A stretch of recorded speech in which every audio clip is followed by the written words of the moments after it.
streets of Melrose Park to the trading floor of the Merc. He's fought for every dollar he's ever earned. And now, with personal liberty and our system of capitalism under assault in America, he's here to seize back our rights from the government. With a cigar in one hand and a copy of the Declaration of Independence in the other, he's Sean Thompson. And this is the Sean Thompson Show. Some folks are born made to wave the flag. Ooh, they're red, white, and blue. The work that it takes, And when the band plays, and the risk, to the chief.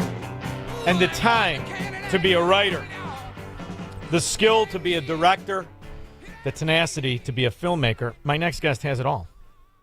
He's been doing this for quite a while. He has 5 projects that reached distribution, which is a big deal. Received over 100 international film festival selections, also a huge deal. Winning 45 awards, garnering millions and millions of views on social media and other media. He is the writer and director of Blackwater Draw, the making of Billy the Kid. He is Dugan Bridges. Dugan, how are you?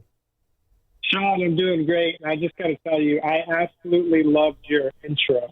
The music, Declaration of Independence, man, loved it all. Thank you very much. Thank you. Well, when I first saw it, I said, wait a minute, do we have Lloyd Bridges' grandson on? Because I'm a big Sea Hunt fan. But the reality is you did it the hard way. You didn't do it through nepotism. You are not related to Lloyd Bridges, correct? It's very, very distantly. It was like a bunch of brothers in the 1800s who landed in North Carolina. And my ancestor went to Tennessee and Georgia, and his went to California. So it's a very distant relation. Do you have good hair? Because the Bridges are well known for their hair. I do. I have feathery hair. You got to have the Bridges hair. I love it. It's hereditary. But what's also something is that he was in the entertainment world, which is very, very difficult to be in. Yeah. It's very, very difficult. People don't understand it, right? There's a certain naivete, and there's a certain nepotism and corruption and all of those things in that industry that now I think people have a much better idea. But ultimately, it's the content that matters. And it's interesting to see some of the things you've worked on, but this one fascinates me. And it fascinates me because we pretend that this new agenda of media and this misinterpretation and direction and steering of information is new. It really isn't new, is it? Yeah, it's actually a little comforting, right, to know that this has actually been going on a long time, and we are not the first ones to have to fight it and endure it. So, back in the 1880s, when Billy the Kid was alive, what he was fighting was the Santa Fe Ring, and this was a cartel of industry and a large newspaper, political people as well, that were all kind of surrounded James Dolan. And the Santa Fe newspaper was the largest media in the state. And so they were on James Dolan's side and totally painted Billy the Kid and the regulators as murderers and blood hungry and all that stuff, which is probably more so, followed with us in terms of cultural history and when we think of Outlaws and Billy the Kid. But this film is actually told through the eyes of an independent reporter who was based on a true person, true character. And he owned the Messiah Independent, which was a small local newspaper at the time. And he kind of went in there in the fog of war while people were already dying and went in and interviewed people on all sides to try and get the real story of what was going on between the regulators and the local James Dolan gang.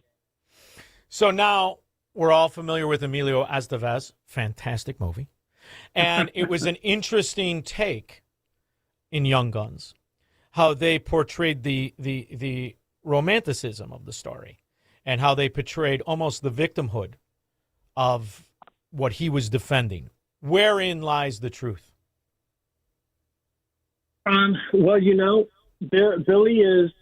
Billy's an interesting outlaw because, and this was a part of the history that our film dives into that I haven't really seen done in another film, is that before Billy was an outlaw, yes, he was a vagabond, he was a cowboy who was, hired by Tunstall. But when his boss was murdered, him and the other cowboys who became the regulators did not retaliate right away. They didn't pull out their guns and start shooting and firing. They actually went to the justice of the peace and got deputized, like legally deputized, to try and go and bring part of the posse to justice. And unfortunately, in capturing two of those people, coming back to Lincoln through Blackwater Draw, which is where our story centers around, those two guys were killed. And they were killed by Billy the Kid, and he admitted to it. But it seemingly was not in cold blood from Billy. He thought that the two guys, one of them had drawn a gun off of somebody else and tried to shoot him, and then were trying to escape.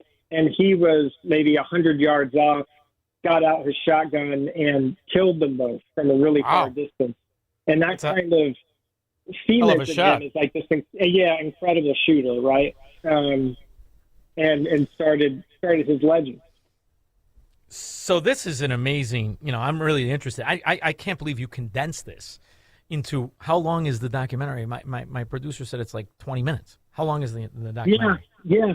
It's only 20 minutes. And, and like what it focuses on is it starts right away with the reporter getting the James Dolan side of what happened in Blackwater Draw with the murders. And that really is like the tabloid version and the version you see in Young Guns. Then he goes and he interviews the regulators, and then you get their version of the story, which was in recorded history because of this reporter. And you get to see their side of the story. And so then you can come to your own conclusion, which is probably that the truth is somewhere in between. Well, I've always been fascinated with this time in our own history. And what's really fascinating is the gangsters that were the railroadmen, that were the Pinkertons.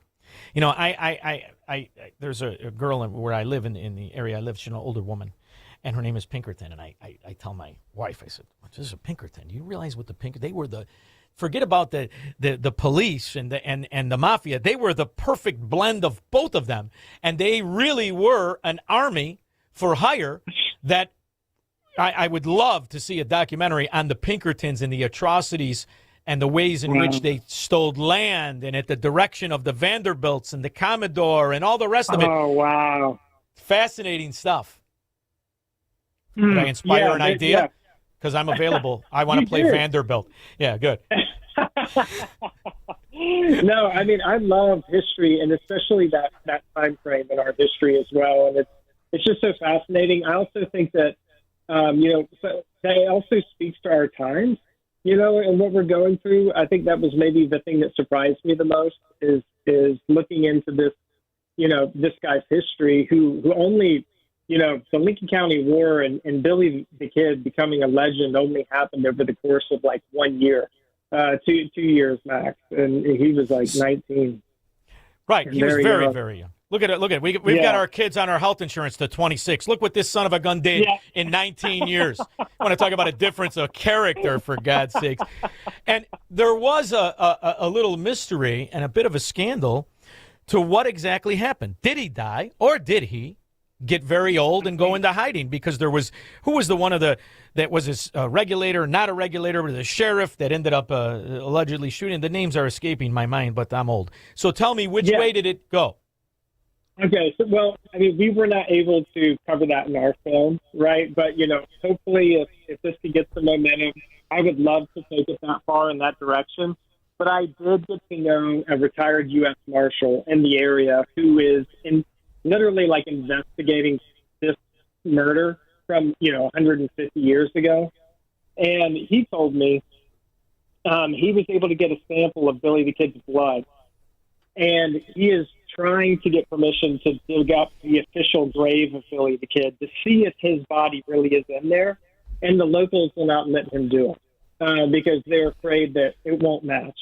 Yeah, then no one would come back. And so Pat Garrett was the guy who supposedly killed Billy.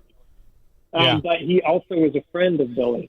So that's where the conspiracy theory comes, that Pat helped him fake his death. And you know what's fascinating? What year did all of this happen? This was like 1880. It's a very interesting year in American history, right? The expansion of all of what needed to be done with the railroads. It's a very interesting time in the oligarchs and the control oligarchs that still to this day control so much of our government and our information. And I'm trying to cross-reference it with a fascinating story between Vanderbilt and Rockefeller and the whole thing with the trains and the pipelines and the land acquisitions that they said that the Vanderbilts and the railroads were using the Pinkertons to kill farmers and extort and all the rest of it. They were nothing compared to Rockefeller. And you look at this foundations and all of this stuff. So it's really amazing to watch how many people really made their fortunes and power and mastered the game of political corruption through information corruption. That's really the beginning of it. Yeah. I mean, I am completely tracking with you. I would love to sit down and have lunch or dinner with you sometime and talk about all this stuff. But I agree with you because the locals, that U.S. Marshal that I met, is now a friend. He said that cartel that killed Billy the Kid and the regulators and owned the biggest newspaper is Hearst. Still in power today.